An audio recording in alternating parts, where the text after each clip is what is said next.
Okay, so today we're diving into something kind of, well, QGE. Big topic. Yeah, it is. Really is. Death. We all think about it, right? But nobody actually wants to talk about it. Right. So we're going to go deep on this whole dream walking thing, all based on what Adamus Saint Germain has put out there. He's got some seriously interesting ideas about, crossing over and all that. Yeah. What do you think happens when we die? I mean, it's the question, isn't it? It is, and it's fascinating how Adamus approaches death, not as this ending, but as a transition. Okay. And a transition that, he says, we can actually prepare for and navigate consciously through this process he calls dream walking. Dream walking. Okay. That sounds a little, I don't know, a little woo-woo even for me, but I'm intrigued, I got to be honest. Sure. So what exactly is dream walking? It's essentially having a guide, a conscious, compassionate guide to help you through the process of transitioning to the afterlife, so you don't get lost or disoriented in those in-between spaces. So like a cosmic travel agent for your soul. There you go. Sign me up. But seriously, is this like some new agey thing that Adamus came up with? Not at all. Adamus actually traces this concept back through history, saying it was practiced in many ancient cultures. Really? Yeah. Get out of here. Tell me more. So he talks about the Atlanteans and how they couldn't fathom the idea of someone transitioning alone. They would throw these huge going-away parties and basically escort their loved ones to the other side with celebrations and love. Wow. Talk about a send-off. I mean, I love that. Changing that energy around death, Yeah. from fear and mourning to celebration and love. Yeah. And it wasn't just the Atlanteans. He talks about the Egyptians with all their elaborate rituals and beliefs about the afterlife. They were big on guided transitions, too. That's right.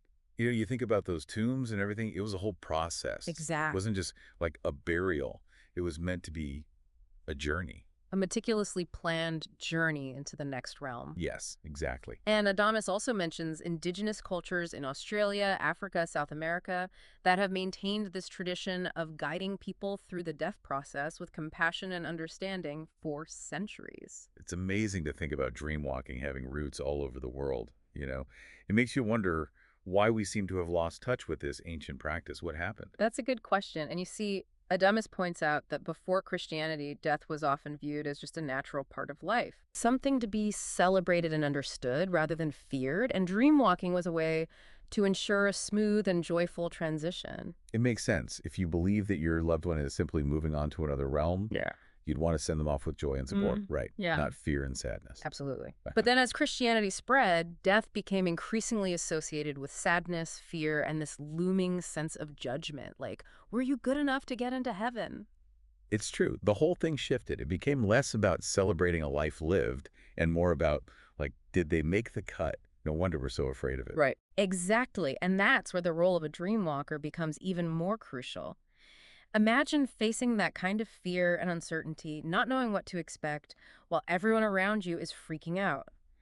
Now imagine facing that with someone who understands the process, who can provide comfort and reassurance during that transition. That would be invaluable. Right. Yeah. It'd be like, having a seasoned traveler there assuring you that everything is going to be all right as you're about to get on that plane, except in this case, the destination is a bit more mysterious. Exactly. A bit more mysterious. So it sounds like, I don't know, a lot of the fear around death, it's really about how we've been, I don't know, conditioned to think about it. Absolutely. These misconceptions and interpretations kind of get layered on top of something that's actually, maybe a natural, even beautiful process. Exactly. And Adamus would say, understanding the process, stripping away the mystery, stripping away that fear. Right. That is the key to eliminating the fear. Okay, that makes sense. Yeah. But like, how do you even begin to approach death, this heavy, topic, without getting bogged down in fear? Well, Adamus uses a lot of humor, actually. Humor, really. Talking about death, that seems, I don't know. It seems counterintuitive. Yeah, a little bit. But he has this way of turning things on their head and making you look at it from a totally different perspective. Okay. For example, he loves telling stories about encountering atheists in the afterlife. Oh, really? The ones who were so sure that this was IT. Right. And then suddenly, surprise, they're still around. I mean, I have to admit, picturing a diehard atheist realizing, oh, wait a minute, I was wrong about this whole afterlife thing.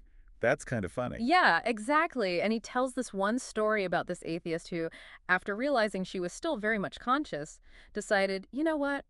I want to go to church. Wait a minute, hold up. Churches. In the afterlife. It seems the afterlife isn't some pre-programmed, pearly gates and harp music kind of experience. Okay. He says it's much more fluid, it's personalized, and it reflects a lot of our earthly experiences. It's shaped by our imaginations and even, yes, our beliefs. So you're saying, like, if I spend my whole life dreaming of, like, lounging on a beach somewhere, I might actually find myself on a beach after I die. You might. That's one way to plan your afterlife vacation, I guess. There you go. That's amazing. Right. But this fluid nature of the afterlife, it can lead to some interesting scenarios. Like what? He says it's not uncommon for people to get stuck in familiar patterns even after they've crossed over. So you mean, like, you can get stuck in a rut even in the afterlife? Yeah. That's both, like, reassuring and kind of terrifying at the same time? Right. So what kind of patterns are we talking about? Give me some examples. He talks about alcoholics who immediately go and seek out bars, Oh, no. priests drawn back to their churches, Wow. even like actors who find themselves stuck in this endless loop of auditions. Oh, my God, that's too funny. So they're basically bringing their baggage with them They do. to the other side. It makes you wonder, what is it that makes souls, like, cling to those familiar patterns? Why not, go explore the infinite possibilities, Got it. right? Exactly. And that's a question that Adamus really dives into. He talks about what he calls the seduction of Earth and how certain factors can keep souls tethered here even after death. So we've got these souls, right, Hmm. clinging to their earthly routines. We've got the cosmic barflies, the afterlife actors waiting for their big break. What is it about Earth, even after death? What's the big allure? Well, Adamus points to a few things. One is karma, Okay. but not karma in like the cosmic scoreboard, punishment kind of way. He Mhm. describes it more like unfinished business. Okay. This pull to return, often to the same families or situations, to try and learn a certain lesson or break free from a cycle of like pain and regret. So less about retribution, more about growth and evolution. Exactly, like getting a cosmic do-over. I like that. A do-over. Right. And then there's the allure of power. For those who in life were used to having a certain level of control, whether it was wealth, status, influence, death represents a loss of that control. Which can be a tough one to let go of, I bet. It can, and then there's the addictions. Okay. And this goes beyond just like the obvious ones like drugs or alcohol.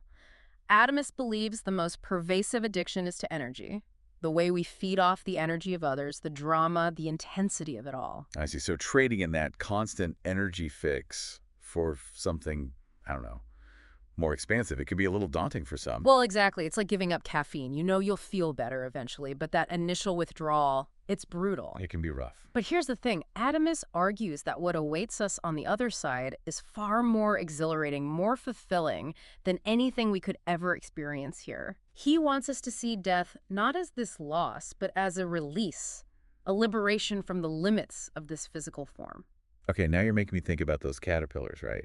That transform into butterflies. There you go. They don't just cease to exist. They Yeah. evolve into something so much greater. Exactly. Amazing. And imagine once you shed those limitations, you're no longer bound by time and space. You can explore different realms, different dimensions. You can connect with beings of pure consciousness. Okay, sign me up. So once we, like, let go of those earthly attachments, Yeah. where do we go? Paint me a picture of this afterlife. All right, so Adamus describes a few key realms.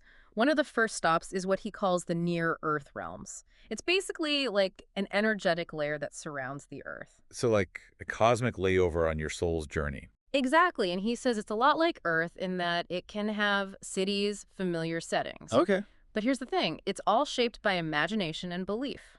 So if you believe in a heaven with pearly gates, you might end up there. You just might, but Adamus says the real magic happens when we move beyond those familiar constructs, beyond those bars and churches and audition rooms, and start exploring the deeper realms. Okay, lead the way. What's beyond those realms? Well, one realm he talks about is the crystalline realms, a realm of pure beauty and clarity where creation itself takes form. Wow, so it's like witnessing the Big Bang of consciousness. You got it. That's incredible. He also talks about this new transition point. It's called the Bridge of Tears. The Bridge of Tears. Okay, hold on. What happened to the Bridge of Flowers? Where you'd reunite with your angelic family. Did that get, like, shut down or something? It seems those angelic families, they've moved on, disbanded, realizing their purpose was never to, hold souls back, but to propel them forward. Wow, the angelic families have, like, completed their mission. It seems so. They've moved on to, well, who knows what grand adventures. That's wild. So back to the Bridge of Tears. Is it as sad as it sounds? Not necessarily. Adamus describes it as a place of profound release where you can finally let go of any remaining burdens, any lingering regrets, and just acknowledge all your experiences, the good and the bad, with acceptance. Okay, that actually sounds kind of, I don't know, beautiful in a way. It It's is. like a final exhale. Exactly. And once you've crossed that bridge, you arrive at a realm called Novu. Nouveau. Okay, I like the sound of that. Tell me more. Adamus describes it as a realm of renewal, a place for deep reflection, for consciously preparing for your next grand adventure. You mean choosing our next lifetime? Like Yeah. we get to choose. Exactly. Yeah. Imagine a realm where you have the power to consciously design your next experience, the lessons you want to learn, the challenges you want to embrace. Wow. So it's less about going to heaven and more about like consciously creating your experience. Exactly. And the best part is, you don't have to wait until you die to experience that level of creation. Wait, what? You're saying we have access to that now? Absolutely. Think of dreamwalking not just as a guide for the afterlife, but as a practice for living. Okay, I like that. Right. By embracing conscious choice, releasing old patterns, and stepping into our full potential, we can create a life of joy, purpose, fulfillment right here, right now. This has been incredible. Yeah. Honestly, talk about eye-opening. So much to think about. It really is. If Adamus is right, and we have this power to design our own experience in the afterlife, what will you choose to create? Something to ponder, right? Wow. As we continue on this journey in this life and the next. Thanks for listening, everybody. We'll see you on our next deep dive.